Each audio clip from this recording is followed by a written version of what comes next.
This is terrible. It's really terrible. It's like the worst thing I've found so far. I mean, I really thought the ULEZ expansion was bad, but this is definitely worse. That's the end of freedom of movement in this country. Finished by December 23rd this year. You ain't even going to be able to ride a horse through London without being tracked and charged for it. Good afternoon, we are back down to the river for another important video. If you thought the expansion of the ULEZ was going to be bad for motorists, then this makes it look like a picnic. This is the London Assembly's call for evidence on the future of smart road user charging, dated February 2023, and you can submit your replies to this, but they have to be done by the 10th of March. That's weird, isn't it? Another government consultation with a tiny window upon which the public are allowed to comment. The London Assembly are basically saying, we want your ideas and your input on a new distance-based road user scheme. But they haven't actually said how the scheme will function. However, this document, the Green Light for Next Generation Road User Charging from 2019, lays it all out. And I have had my highlighter and my post-it notes out, and I'm going to explain to you what this means and how it's going to impact your car ownership. It's a very sunny day today. It's very busy down by the river. We've got the national grid. We've got a load of kids running around. So bear with me on this one, because this is terrible. It's really terrible. It's like the worst thing I've found so far. I mean, I really thought the ULEZ expansion was bad, but this is definitely worse. So it's really important that you follow the instructions in the description to get your input counted. Have your vote counted, basically. Register your opposition to this crap, because this is really bad news. I'm also going to take pictures of every page so you can see my notes and read it for yourself and see my highlights. And I'm going to put it on my website so you can digest it that way. So what we have is we have the London Assembly saying we want to change the way we charge people to use the roads. And they're going to base that, I think, on this Centre for London study that was done in 2019. And I found out that the Centre for London study was financed by, drumroll please, C40 Cities. So that's Sadiq Khan's organisation that is pushing towards net zero, that I've already shown is financed by a load of nefarious organisations and people. They are financing the study that I think the London Assembly want to implement in the new road user charging scheme. Convoluted, I know, but wait till you hear how this scheme's going to work. You ain't even going to be able to ride a horse through London without being tracked and charged for it. So, London has always been a leader in transport innovation, but with a fast-growing population and economy, the capital now faces a number of road-related transport challenges. So this is the proposal, this is the research that was done by Centre for London. What they're going to do is they're going to lay out their reasoning for introducing a new system. Then they're going to tell us what the new system's going to do. Then they're going to tell us how it's going to work. And then at the end, they're going to sell us the benefits. So why do we need to change the way roads are charged for in London? Congestion's been growing due to the reallocation of road space and population growth, and the recent reversal of the longer term decline in overall vehicle usage. So I have written there, why? Why has overall vehicle usage, why has the decline of overall vehicle usage reversed? Maybe get better public transport and then people will start to use their cars less. Also, congestion has been growing due to the reallocation of road space. What are they reallocating roads for? Roads are for driving on. They're not for putting planters on. They're not for putting benches on. Stop it, all of you, with your low traffic neighbourhoods. They don't work. They're a nightmare. We want roads for cars and for driving on, not for little outdoor seating areas on the middle of a highway. So yeah, they're taking our roads away from us, and then they're wondering why it's getting more congested. Traffic-related air pollution has remained consistently above legal limits, harming the health and well-being of all Londoners, particularly children. And I've written next to that, proof. Because as we well know from Sadiq Khan's recent actions, he just makes the numbers up as he goes along. If he wants to think that 40,000 people have died from air pollution, then that's what he says. But there's no evidence to back it up. Freedom of information request. You asked how many deaths are recorded in London as a direct result of car emissions. We said, thank you for your inquiry. 1. There's 1. Between 2001 and 2021, so 20 years, there is 1 death registered in London. Car dependency has led to a decline in physical activity and social connectivity. And next to that, I've quite simply written balls.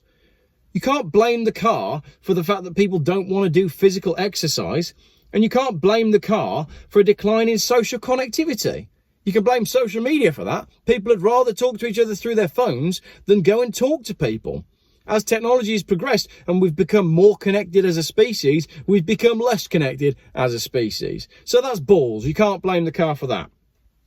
The dominance of cars and other vehicles in London's roads blights the public realm and deters people from enjoying active lifestyles. They're saying the same thing, so I've just drawn an arrow on that one to where I wrote balls earlier on. Very little of the driver taxation collected by central government is spent on London's roads. And again, I've just written why. Change it. Spend the taxation money on the roads. Finally, the current charging scheme does not fully compensate for the negative impacts of vehicle usage which harm the poorest and most vulnerable in society the most. What? The current scheme doesn't fully compensate for the negative impact of vehicle usage. What are the negative impacts of vehicle usage? Pollution? Well, we've already proven that you don't have the data to back up the fact that it's more polluted. And these things harm the poorest and most vulnerable in society the most. I know, let's come up with a new road charging scheme then, like ULEZ expansion, for example, which we know targets the poorest and most vulnerable in society the most. Because rich people will just pay the charge. Well-designed road user charging can help manage the demand for limited road space, we've covered that, and reduce overall motor vehicle usage in favour of public transport, walking and cycling. But the way London's road users are currently charged has major drawbacks. So what they're saying is the congestion charges and the ULEZ doesn't do enough. So they're saying the effectiveness of the congestion charge has diminished as London has grown and people have changed their travel patterns. So they're saying the congestion charge doesn't work. So why are we looking at expanding it? Then we go over the page where it says both the congestion charge and ULEZ can be seen as unfair to people on low incomes. I've just touched on that. And then finally, they're saying that the growing number of road user charging regimes are making things confusing, creating an increasingly complicated system for the capital's drivers to navigate. So again, they're setting up a problem that they are then going to offer the solution to. The systems that people use to pay for the roads in London are too confusing, so we're going to give you this one nice and simple system for your benefit, for the greater good. It absolutely isn't. What they're saying is that new technologies and changing public attitudes are presenting an opportunity to replace the current patchwork of road user charging schemes with a more sophisticated system that captures the true cost of journeys. So then they are going to give us some design principles that form the basis of a scheme, which the report calls City Move. Capital letters, City Move. Remember this is what the new scheme is going to be called. They are proposing a distance-based scheme, charged by the mile, basically, with charges set in advance and varying according to vehicle characteristics and recently observed local congestion and pollution levels at any given time. So the type of car that you drive and where you're driving is going to dictate how much it costs. So you might be able to drive your old 2.5 litre diesel Volvo through a highly populated area, but you'll pay more for it. A single City Move London transport platform that allows users to compare, plan and pay for journeys across a wide range of modes, proactively suggests alternatives and offers additional services. So they're saying that this new City Move platform will allow you to compare, plan and pay for journeys across a range of modes. So in point 2, we're no longer just talking about cars. And this is interesting because this continues throughout. Point 3, an account, presumably a City Move account on your phone, will be linked to the individual, not the vehicle, enabling a fairer approach to charging, including targeted discounts and options to split the charge between passengers. You will have your own City Move account where you'll be able to pay for your own movements around the city. I think you can see where this is going. Charging levels will be set against specified objectives. And you can see I've highlighted that with a question mark, Because you can say the objectives are specified, but where are they specified and will they change? Because I suspect they will. With the revenue spent on London's roads, public transport and associated environmental and public realm measures. So they're saying the charging levels for this new scheme will be set by specified objectives. And if, for example, the specified objective was to change to, I don't know, net zero by 2030, or keeping people within a 15-minute city, then the charges will be changed accordingly. A website and smartphone app for user registration, journey planning and payment, satellite navigation for journey verification, and roadside cameras for added enforcement. And I've highlighted that last sentence with the tag terrifying. So what they're saying, oh no, I've got 2 more points. They also say in point 6 that they would have a level of service delay repay guarantee, so you'd get paid back if your journey took longer than it should. And then point 7 is possibly the most scary before I summarise all of this: a system of mobility credits to promote uptake of the app and encourage healthier and greener ways of moving around. And finally, there'll be a dedicated business account where you can book cheaper off-peak delivery slots. So what we're proposing in those 8 points is a scheme that charges you by the mile for the amount of distance covered, that is not necessarily to do with movements in a car, which is linked to you as an individual, charged based around specific but very vague objectives, where you have to verify your journey on an app which is monitored by roadside cameras for enforcement and based on a system of mobility credits. Can you see where this is going? Do you remember the digital ID consultation that's currently ongoing? Imagine when your digital ID is linked to your City Move account. So you use your digital ID to use your central bank digital currency to buy your digital mobility credits to allow you to move around your city. I can't think why the conspiracy theorists are all getting their knickers in a knot over this.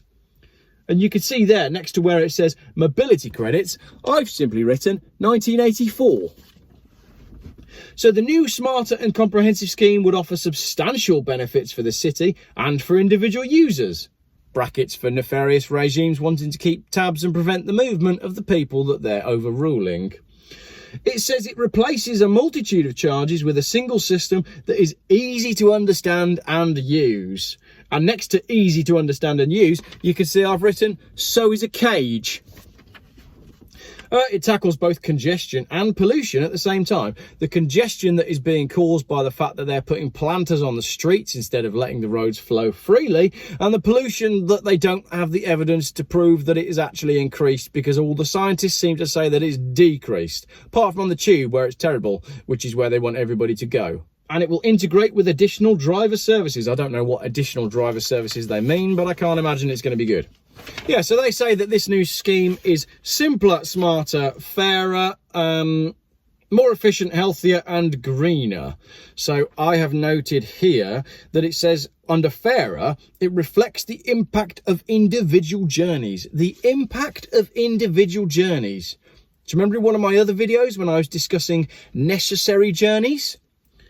So not only now are you going to have to justify that your journey is necessary, you're going to have to understand the impact of your unnecessary journey to see Granny 4 times a week. Do you really need to see her 4 times a week? Could you only see her twice? Can you afford to see her 4 times a week with your mobility credits? Do you have enough mobility credits to go and see your Granny twice? Yeah, so the impact of the individual journeys includes the economic costs and the environmental damage. Again, sketchy science on that one. It ensures that everyone that contributes to congestion and pollution pays, rather than those within the narrow boundary of current schemes. By narrow boundary of current schemes, what they mean is not just cars. This is no longer about just cars. This is about you and your bike. This is about you and your tractor. This is about you and your electric scooter. This is about you and your horse. All of you need to now use the same app to be tracked by the same cameras, to pay the same charges as those of us who own cars. It's about movement. And at the end there, it says allows a more targeted and equitable approach to charging. And I've highlighted the word equitable. And once again, I've written balls.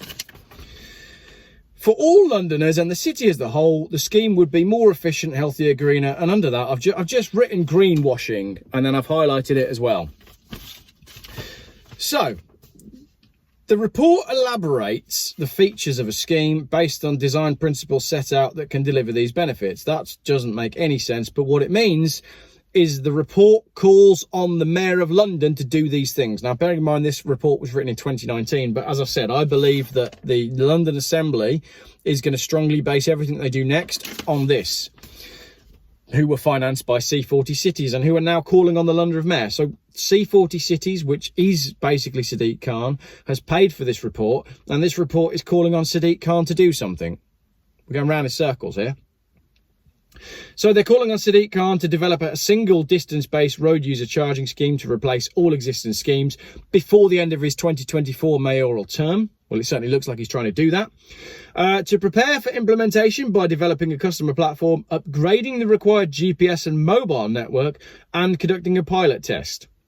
How much CO2 and harm does it cause to upgrade the mobile network to be able to do all this? They are calling on Sadiq to introduce the user platform across London from the beginning to maximise the number of drivers benefiting from the scheme's smart features and incentives, while gradually extending the charging regime, starting with areas of high demand and poor air quality. And I've written there the tube. The tube is poor air quality, so focus on that. But they're talking about drivers benefiting from this scheme whilst also referring to it as a regime. Where else do you hear the word regime? It's usually followed by tyranny. Number 4, they want to call on the mayor to collaborate with other cities across England to introduce elements of the scheme in the implementation of clean air zones to improve overall air quality and meet health objectives. And once again, I've written balls. They want to call on him to work with the government to replace existing vehicle and fuel taxes with a national distance-based system, while enabling towns and cities to implement complementary schemes that tackle local congestion and pollution. I'll translate that. We want to get rid of road tax. We want to get rid of fuel tax. We want to instead charge everybody by the mile and allow towns and cities to also implement, on top of that, their own bizarre charging systems based on whatever they like. The report then goes on to discuss current schemes and things that are ongoing, and you can read it all. It's in the links. It's quite a long and convoluted PDF. But the next bit I've highlighted is the section on a new user platform. So this is talking about what it's going to be. And as we know, it's going to be an app on your phone, which will be connected to your digital ID. The consultation for that ends very soon, and that's going to be in place by December 2023. So this new user platform, they want you to register for a personal travel account. Personal travel account. Let those words sink in. Have you registered for your personal travel account? Make sure you register for your personal travel account by the 1st of January 2024, or you won't be able to go anywhere. So it's going to link Oyster, contactless, and the driver details. So DVLA are in on this as well. They want you to explore journey options, compare the costs and benefits, time, environmental, health, money, across the full range of modes. Private car, car club, car sharing, ride hailing, bus, tube, train, bike, hire, cycling, walking. Do you see what I mean? That this is no longer just about cars. This is you having an app on your phone to allow you to go anywhere. They want you to be able to pay for your journeys across the full range of modes. So you're not just paying for your car or your tube. Through a variety of payment mechanisms, including prepay, pay-as-you-go, and monthly billing, and a chip in your arm. That's not in there. I added that bit in. They want you, the user, to be able to keep track of your journeys and payments, to analyse long-term usage, and calculate the costs and benefits of alternative ways of moving around. Let me just put that in brackets as to what this really means. We want to be able to keep track of your journeys and payments, to analyse your long-term usage, to calculate the costs and benefits that the system has of you being around, and to show you alternative ways of moving around and also stop you from doing certain things when we don't want you to do them, like when you've been naughty on social media and said anti-government things. It's all there between the lines.